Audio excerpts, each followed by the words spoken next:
Okay, we ready? All right, so you have myself, Kawan, Caitlin, Jayana, and Aaliyah. And we're going to be discussing chapter 11. Of course, chapter 11, the report card grading summarizing achievement at a point in time.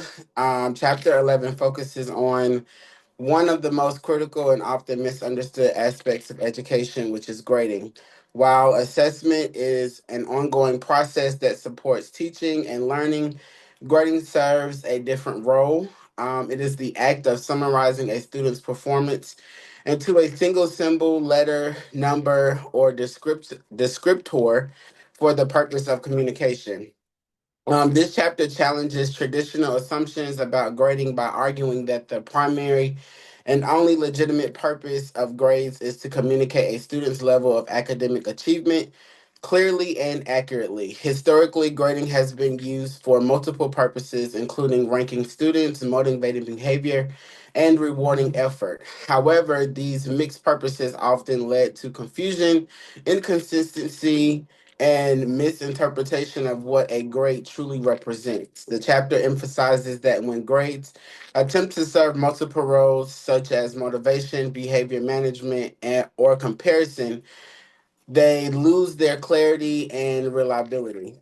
For example, two students with the same level of mastery may receive different grades based on effort or compliance, which distorts the true meaning of the achievement.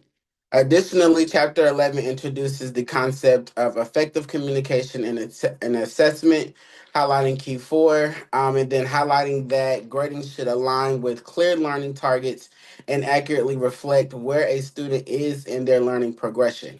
It also explores common grading practices such as including effort, aptitude, and behavior, and explains why these factors should not be combined with academic achievement and report card grades. Ultimately, this chapter prepares educators to develop grading systems that are fair, defeasible, standard based, and focused solely on student learning outcomes, ensuring that the grades provide meaningful information to students, parents, and other stakeholders.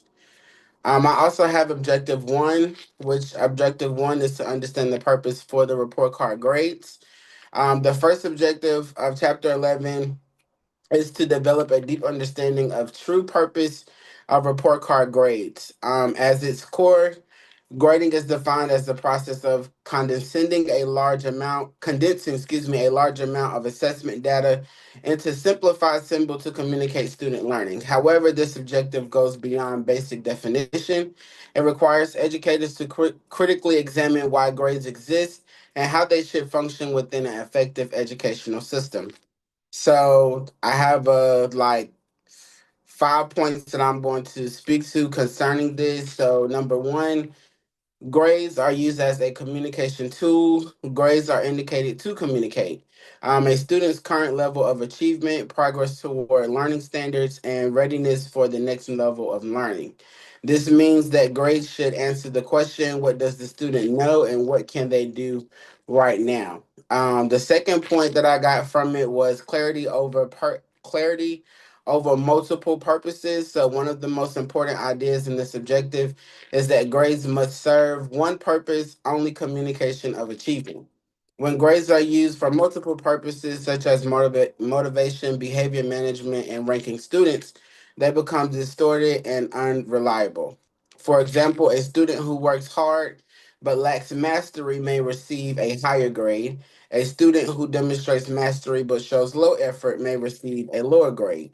This creates a inaccurate communication about the actual learning and grade for the actual student. Point number three, separation of achievement from other factors. So objective one emphasizes that grades should reflect, of course, achievement, what students know and can do, but should not include effort, behavior, or compliance, aptitude, or perceived ability. These factors should be reported separately, used to guide instruction and not grading.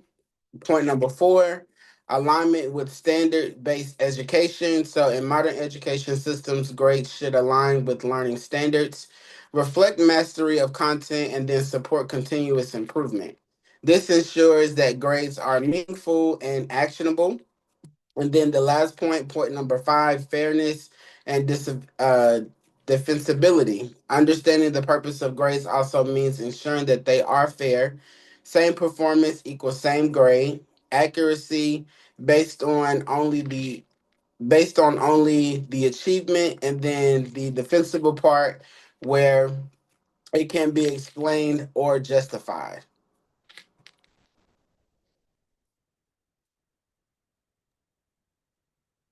Objective number two is select information about a student's current level of academic achievement for inclusion in the report card grade. Content standards that comprise the work integrating period will be the basis for students for standards-based teaching. For example, a C grade should reflect a student's level of achievement on content standards. There are several other factors such as classroom behavior, skills cooperation, and academic honesty. These sorts of factors should be kept in progress. Teachers should help students improve on them. The meaning the meaning of academic grade is lost if these things mix with one another. Report card grades should include valid information about student achievement. Cooperative learning assessments have to show clear indication of how well students have mastered the learning target. Report cards should essentially be academically cut and dry.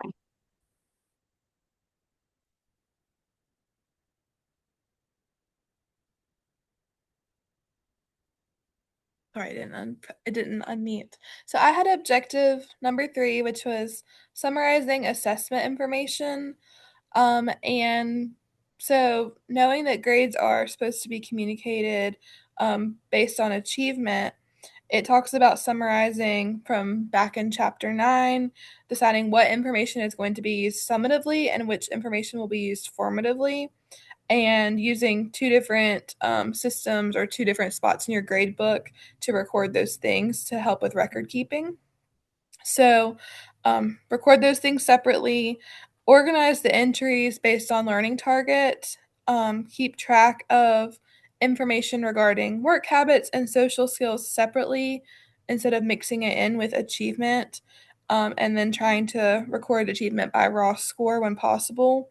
So, those guidelines are really helpful when it looks at report card grading, and then you can convert them to the common scale, weigh them if you have some targets that weigh more than others or should weigh more than others. Um, and so for the 5 steps for summarizing grades, the first step is use the most current information. The second step is verify the accuracy of data. Step number 3 is convert entries to the common scale. Step number 4 is weigh information as needed. And step number 5 is combine information thoughtfully. So for step number 1, it says, you may have multiple assessments for one learning target or the same learning target. And in the standards-based grading system, you should kind of, if someone has proven more mastery, you should kind of replace that grade on the earlier learning target assessment, and adjust based on that because it should be an accurate picture of information or what they know at that moment. So, for an example, it says if you have 5 unit assessments and a comprehensive final that covers everything, if they show mastery on that comprehensive final, then that should replace some of their grade for the units if they did poorly on those. So I thought that was interesting. For step number 2, to verify accuracy of evidence, it just basically says to confirm the accuracy and discard any inaccurate information from the grading records. And remember that the outdated information is inaccurate. Um, and then step number 3, convert entries to the common scale. So this I think is really important, especially if you can convert everything to those everything on the raw scores. That way you can then convert it if you need to the percentage for the grading system, or take your rubric scores or letter grades and make sure that those are accurately sharing the information that you need. So it says convert all scores to percentages or all entries to raw scores, but make sure that they're all the same for ease and making sure that your grading is accurate. Weight information is needed. So again, if you have something that needs to be counted twice or counted 3 times, making sure you weigh that correctly. And then step number 5 was combine the information thoughtfully.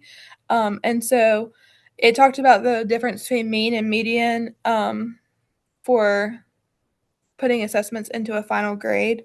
And so kind of making sure that you're thoughtful in what your grade is, like accurately showing the achievement and the mastery of the students and not skewing it based on your calculations for mean versus median. So I thought all of that was interesting. It's good. So I had objective 4, combine rubric ratings with other assessment information to arrive at an accurate, fair, and defensible end of term grade. So the textbook gives us a 4-step process to use when combining rubric ratings with other assessment information. So step 1 was use the logical conversion table that has been created to convert the rubric scores to a logical percentage, and it's recommended that avoid converting rubric scores to letter grades at all costs if you can help it. The descriptions associated with each score point provide a clear picture of achievement levels. So step 2, for the non-rubric portion of the grade, determine one final percentage that represents the assessment information from other sources. The book recommends that we use a decision rule to convert a set of rubric scores to final grade. Look at the rubric and decide what level on the rubric describes excellent work, good work, fair work, and poor work. Then come up with a decision rubric for combining the rubric scores. Step 3 is decide if the rubric percentage from step 1 will have the same weight as the non-rubric percentage from step 2. Would it be more or less, and assign a weighting factor as appropriate. In the text, it's recommended that we replace out-of-date evidence with more recent evidence. Keep in mind, however, we still need a large enough sample of work to provide a stable estimate of achievement. And lastly, step 4, use the weighing factor to combine the rubric percentage with the non-rubric percentage. Combine the weight for percentages to determine a final average. When doing this, it is recommended that we be mindful when combining rubric scores with the percentage information to form a final grade. Decide how much weight the percentage and rating portions of the grade will get. Combine letter grades directly using these weights, or use a decision rule to convert the resulting rubric back to a percentage, and then combine the percentage with other percentage scores using our weighing scheme. Okay, now I have reflection 1, where chapter 11 reshaped my understanding of grading by challenging the traditional belief that grades should reflect more than just an academic performance. Before engaging with this chapter, I recognized that grading as an essential part of education, but I had not fully considered how including factors like effort, behavior, and motivation could distort the accuracy of grades. One of the most impactful takeaways is the idea that grades should serve only one purpose: to communicate student achievement. This perspective aligns strongly with my role as a family and consumer science educator, where clarity and real world application are essential. If grades are meant to communicate learning, then they must be clear, consistent, and directly tied to the standards.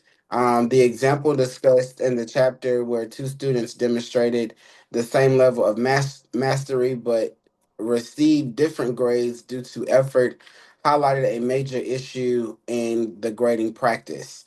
It made me reflect on how easily grades can become misleading when they are used to reward behavior rather than measure learning. As an educator, this realization pushes me to reconsider how I evaluate my students and how I communicate their progress to the parents and staffing. Additionally, this chapter reinforced the importance of separating academic achievement from non academic factors. So, while effort, participation, and behavior are important, they should be addressed through other means such as feedback, conduct grades, or classroom management strategies, not academic grades. This ensures that the students are not unfairly penalized for rewarded in ways that misrepresent their actual understanding.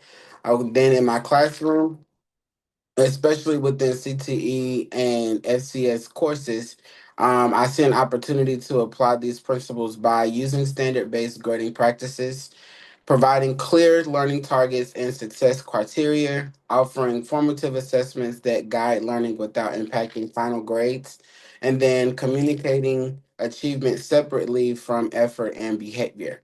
Overall, Chapter 11 has deepened my understanding of grading as a professional responsibility that requires intentionality, fairness, and clarity. Moving forward, I'm aimed to implement grading practices that not only reflect student learning accurately, but also support their growth, confidence, and long-term success.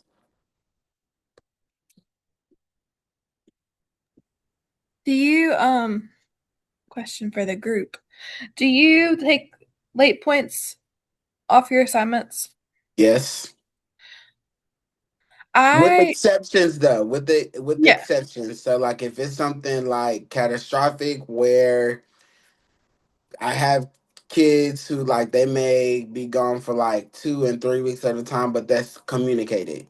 Mhm. Versus I have students who I see every day, and then I don't get no work from them until either progress report time or literally right before we get report cards, and then you're trying to like submit and turn in all this work. And I'm gonna go ahead and let you know.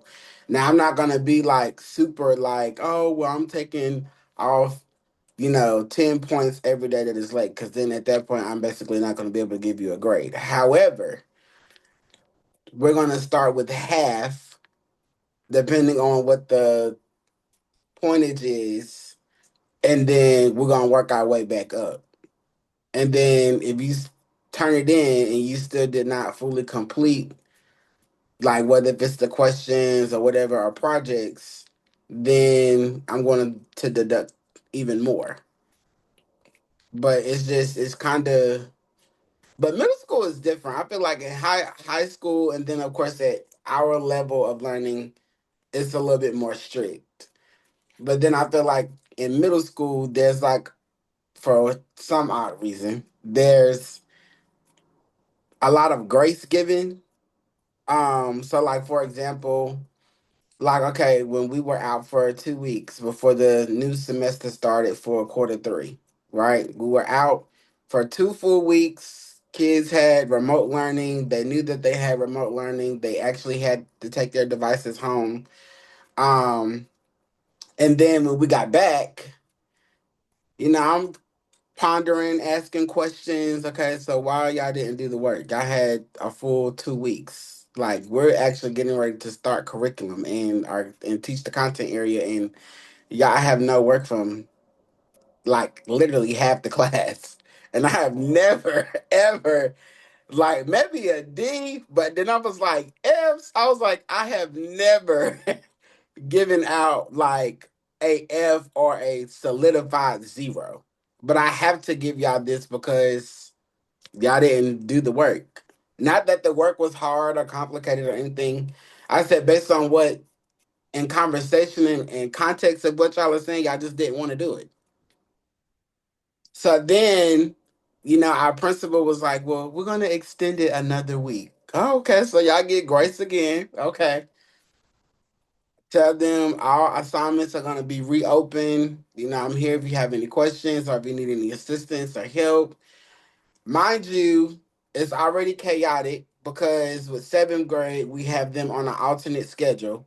When we get the kids back, they don't know us. We haven't built no relationship with them. We're trying to get to know them, which the bulk of the work was get to know you activities.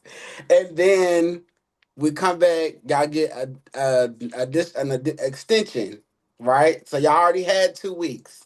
So then, literally, right before progress report come. Now, mind you, we can't. None of us can teach our content area yet, or as of yet, because we're still trying to lock in and focus on the work. If you missing work, I know there was some mishaps with some students didn't have Wi-Fi and different things like that.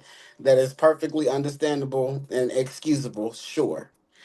But then for those that just did not still do the work, and then y'all had a total of 4 weeks to literally turn it in before we actually process the start of your grade for quarter 3. I'm at a loss for words. I don't know what to say. And I'm just like, Yeah. y'all okay with, like receiving F's is like that's acceptable for y'all? I said again, I can understand a D. I can get that. I can get with that. But a F, and then it's not just like my class, it's like all of your classes. So I'm just like, did we miss a step? Or do you just come and you just really don't care for school at all? Like you just have no desire to learn absolutely anything. Yeah. And then that leads to deeper conversations like, what do you want to be? What do you want to do? What's your plan? Because you're going to high school is around the corner for my sixth and seventh graders, especially my eighth graders. So the same habits you have now are the same habits you're going to have going over to high school. And then they're going to be wondering why, but then you'll be that same student when it comes to senior year. You want to cram everything and get everything done, and all of a sudden, magically, you have built this whole new habit, but then your GPA is not going to align because how Mm-hmm. you start is how you finish. But that's my little TED talk. But that's I Yeah. don't know. I'll Yeah. say in pre-K, since we don't do graded work, I mean, I could say like when we were out for our remote days, they had to take home packets to do it, Hmm. but we still received late packets. And with pre-K, Hmm. your packet counted for your attendance. So of course, we had to mark students as absence for all these days because they went home and didn't do their work.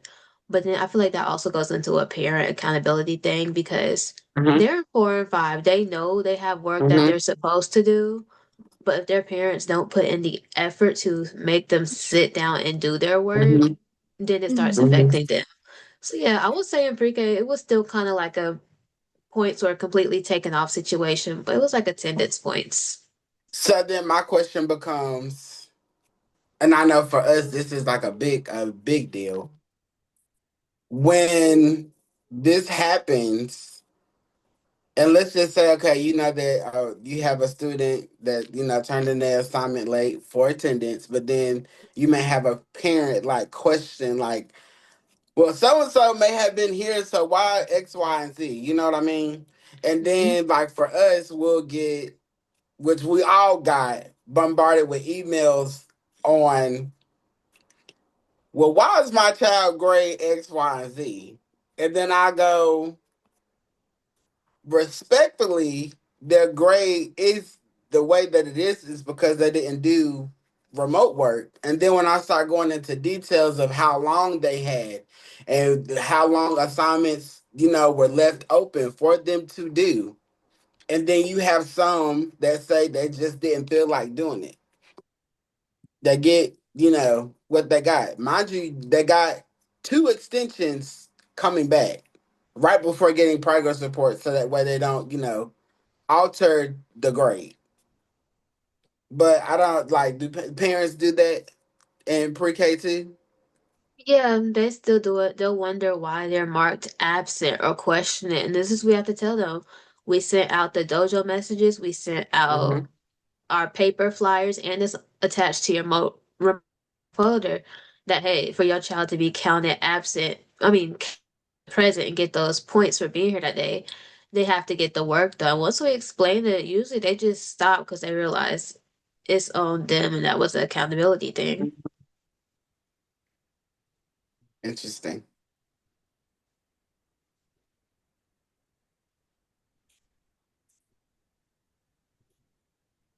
Okay, so reflection number 2 is how does this chapter align with your own beliefs about teaching and learning?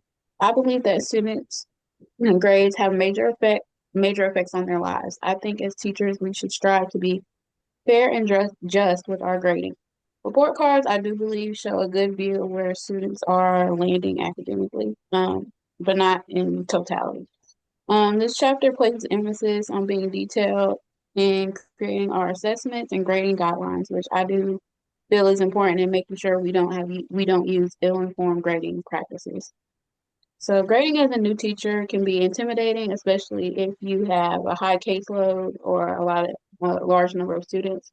But with experience, you'll be able to learn where to really place your emphasis in your content that will then lead to what your grading choices are.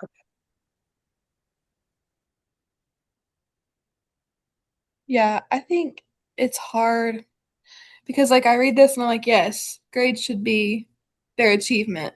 But then at the same time, like you were saying, like, but if they don't do the work,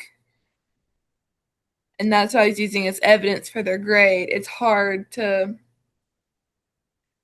just a hard balance. And you have some people saying like, no, like, so my first 2 years, I didn't take late points off anything, mostly because the teacher who had this class before me, I used her syllabus, and she didn't give grades at all. I mean, she did at the end, but her grade was attendance. She gave no assignments the whole year.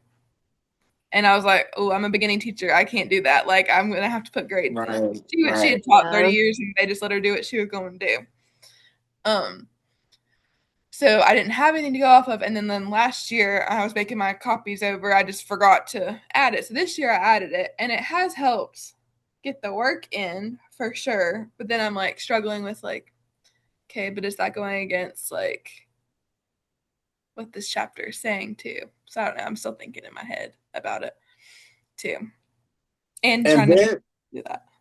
and then what's also interesting, speaking on that, so say like if a child has or a student has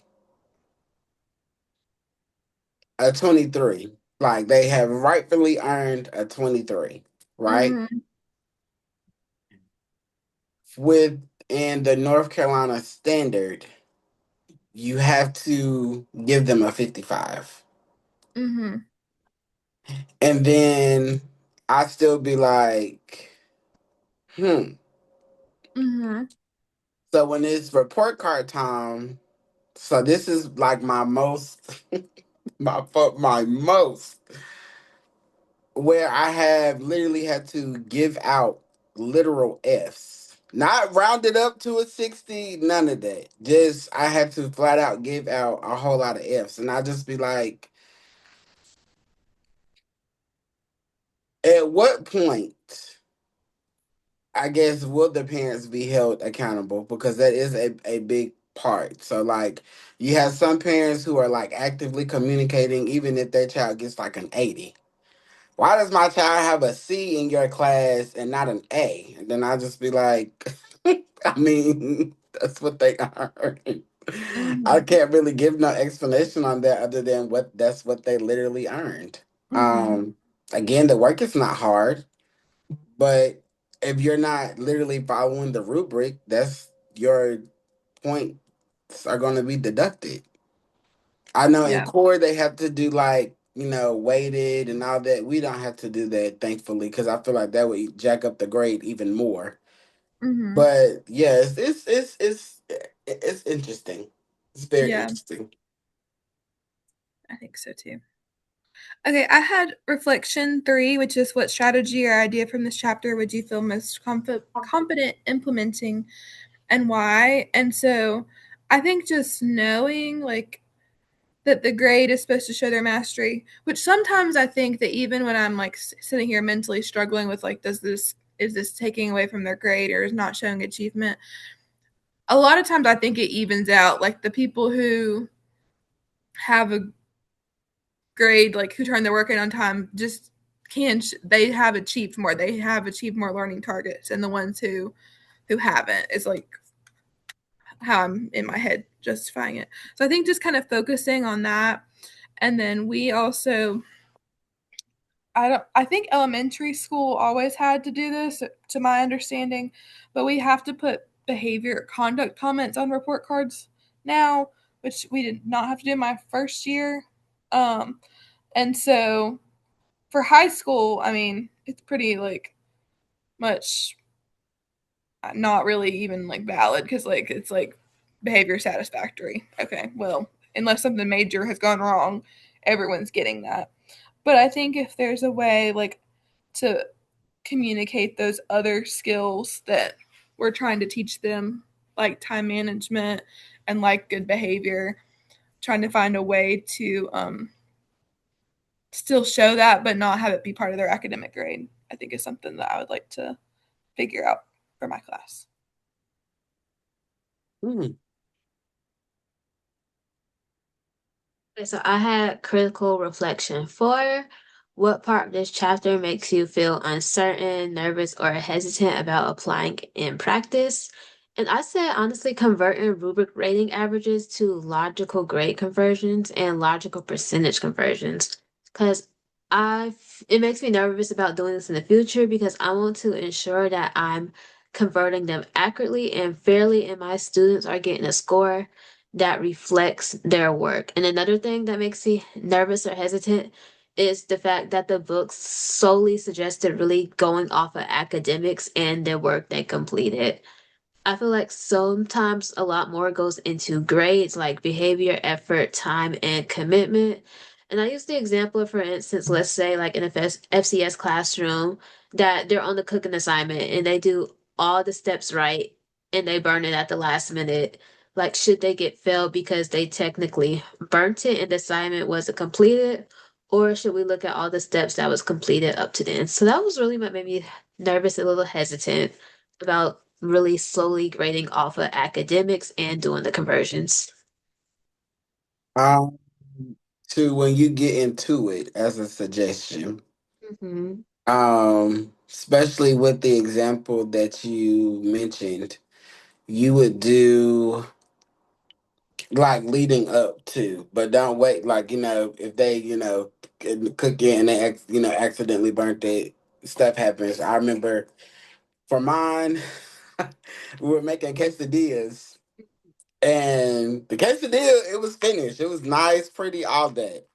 And then the girl accidentally, like when she went to go and flip it, she flipped it like on the floor. But I didn't like deduct points for that because I really wanted to see like how did you get it to be a quesadilla, if that makes sense, in reference to your example. But I Okay, that think makes sense. the good thing about at least Encore, from what I know and experience, like if you give grades more based off of points. Core gives grading more off based off of percentages, which is a whole lot harder, I feel like, to work up to. So like the kid could be like doing super great in science, right? Could be turning in all day work, but then based on however they weigh it and whatever the percentages are, they are at a 30. But it's like with you gotta, it's like you really have to work your way up to an A versus us. We critique the assignment, we grade the assignment, and then your points are only taken off for based on what you did not complete, if that makes sense. Or what you That's good to failed know. to answer. Okay. Thank you for that because that make a lot more sense. You're welcome. All right. Is there any more questions or comments before I conclude? All right. So this chapter focused on grading, the purpose, what should be included, how to summarize assessment information accurately, and the arrival of fair and defensible term grades. This chapter reminds us that as we formulate our own grading guidelines, keep in mind the goal of standard-based education to teach, assess, improve, and communicate about students' learning in relation to their academic learning standards.